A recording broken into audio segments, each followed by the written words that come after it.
All right, so let's do some reflection about the estimation interval, all right, which is x bar plus or minus z alpha over 2 sigma of square root of n.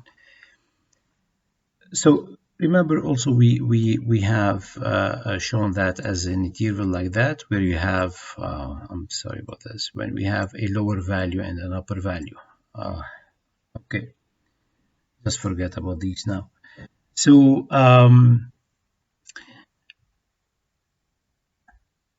an estimation, like any inferential statistics, okay, what are we trying to do is that we are converting some data into information, and not any information, it's information about a population parameter, right? And in this case we are trying to collect information about the population mean. Now, the width of that interval plays a very important role about the quality of that information. Okay, just let me give you an example. Let's say you are, before we started this course, you're interested to see the average, okay, that or the grade that you may end up with in this course. And so you asked people about the grades in the previous terms in this course, and let's say it's not a estimation using that method, but let's say they told you that the grades are between 50 and the average is between 50 and 98. All right, and why? Because they don't have any information about the average, the class average. They are not the instructor. They are students, and they simply assume that. And let's say some other students have more information about this class because they have more friends there, and they tell you like that, look, we know that the average is in fact between 72, okay, and 99. And 98. So what do you think? Which one of these two give you a better information? Okay, certainly it's this one. Why is that? Because the interval is narrower, right? So in this kind of information, of course, the narrower, the shorter the interval is, it's better for us. Okay, so here we talk about the interval width. Okay, the width of the interval is very important for us. So it represents the quality of the information. So the larger the width, the less the quality, and the smaller the width, the better the quality of information. And we can see that the width comes from these values, right? So we have three factors. We have the z, we have the sigma, and we have the n. These three factors play important role in defining the width. So we can see that a large value of z will increase the width, a large value of sigma increase the width, and a large value of n decreases the width. All right. So let's talk first about sigma. Sigma, in fact, we don't have much control on it because this is the standard deviation of the population that we are trying to estimate its mean. But what we can say is that if a population has a large standard deviation or large variation, all right, it would be difficult to come out with a good estimation. Okay, this is something that we have to understand, and it's outside our control. But what's in our control is z, right? Because it's based on the confidence interval the confidence level that we set, and n certainly because we select the sample. Okay, we decide on the sample size. Okay, so let's see now the effect of the second factor, which is the z factor. Okay, so we're talking about this one. So we talked in the previous slide about the effect of sigma, and we said that we don't have control on that. This is the standard deviation of the population.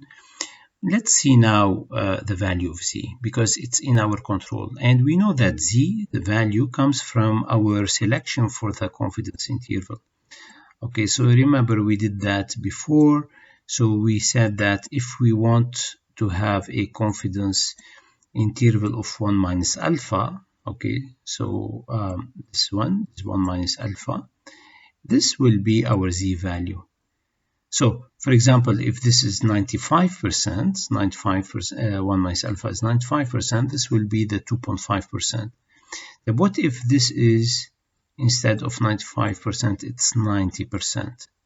90%, that means the right-hand side tail and the lower left-hand side tail is now 5% each instead of 2.5. Okay, which means it comes here, and this one is here now. And what happened to the z-value? It decreases when we go to the left, right? So this z-value for this will be less than this z-value. And this z-value corresponds to a lower confidence level than this one, right? This one, for example, is 95%. This one is 90%. This will be for 80%, etc. Okay, so we can see easily here the effect of the confidence level. However, we have a problem here because, yes, decreasing z will be decreasing the width, so increasing the quality. However, decreasing z means decreasing the confidence level. So what do we have to do here? We have a trade-off. Shall we be more confident? Okay, and this will be increasing the confidence level, let's say 98%, 99%. Okay, however, when I do that, I'm going to increasing the confidence level will be increasing the width, so it's less information. And this is why I have a trade-off between these two. Now, there are some, if you want, general practice in statistics where, for example, 95% is considered as a standard level of confidence. And in fact, we have three very common confidence levels. We have the 90%, we have the 95%, and we have the 99%. So it's like a guideline for us. All right, but it's very important for you guys to understand the effect of the confidence level on the quality of information. And the third factor is n, which is also in our hands. Okay, n, you remember n is the sample size, and you as a researcher or statistics practitioner, you decide on that. So what do we see here, the effect of n? N is in the denominator, which means that it would be increasing the whole thing here, this one, it will increase this one, which means that it would be, increasing n, okay, would decrease that part, which means it would decrease the width, which is better information for us. But what's the problem here is that when you want to increase n, you have to make sure that you have the time for that, you have the money to do that. So also here we have a trade-off. Okay, and you have to find the right balance between your budget and your time that you have and the quality of information that you want to achieve.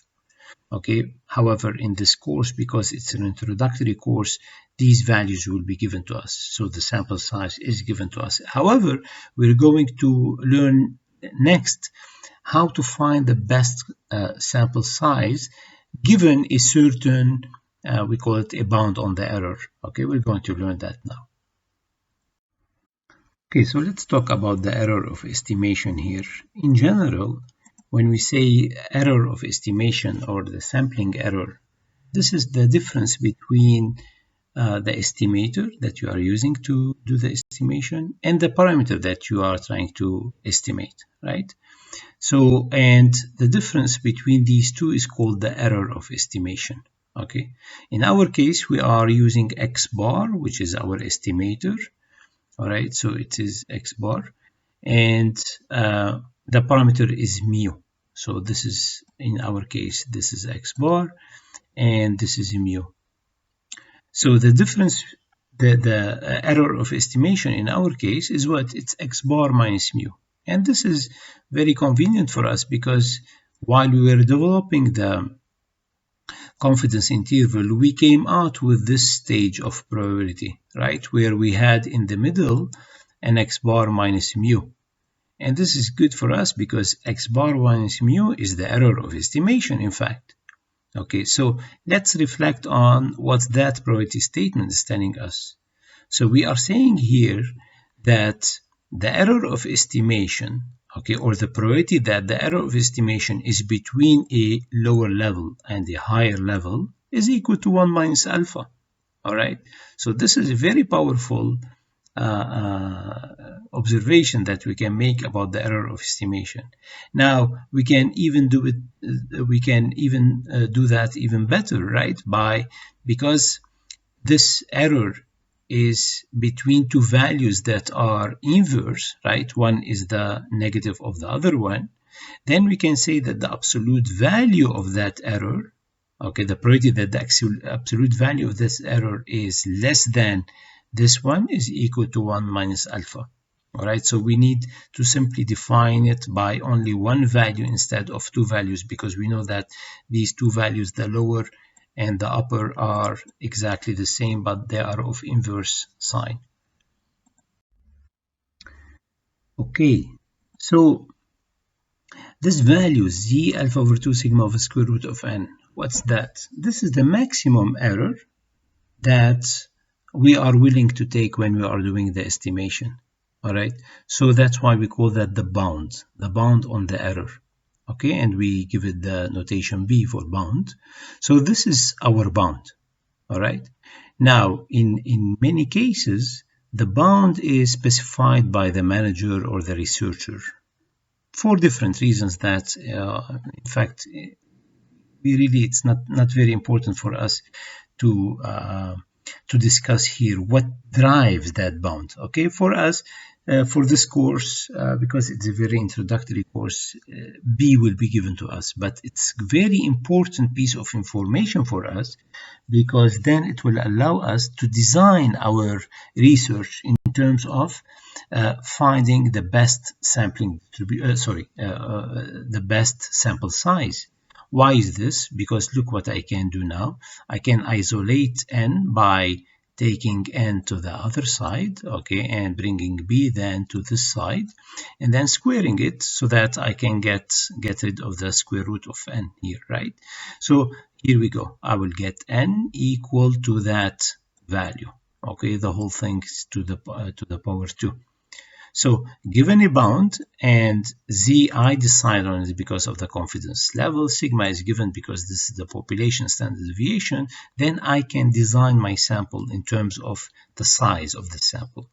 So let's have a quick example about the same example 1. So consider it part 2 of that example. Let's say that this economist wants to limit his bound to $200. Okay, so he wants to make the estimation, but with no more than $200 error. Okay, so in this case, what should be the sample size? In the previous example, I think it was 51, but now that B has to be 200, okay, for some reasons. So let's apply that. We know that n equals to the 1 minus alpha was 95%, which means z is 1.96. Okay, and sigma was given to us, which was equal to 1000. And then we have b is 200, and don't forget to raise everything to the power of 2. Okay, and we get almost 96. Always round your final answer here, because we're talking about a sample size, so number of observations. Okay, so round it to the nearest integer, and in this case we get almost 96 observations. So if we want to limit our bound to 200, we should not, or the 51 sample size that we used in the first part is not enough for us. We have to use 96 observations.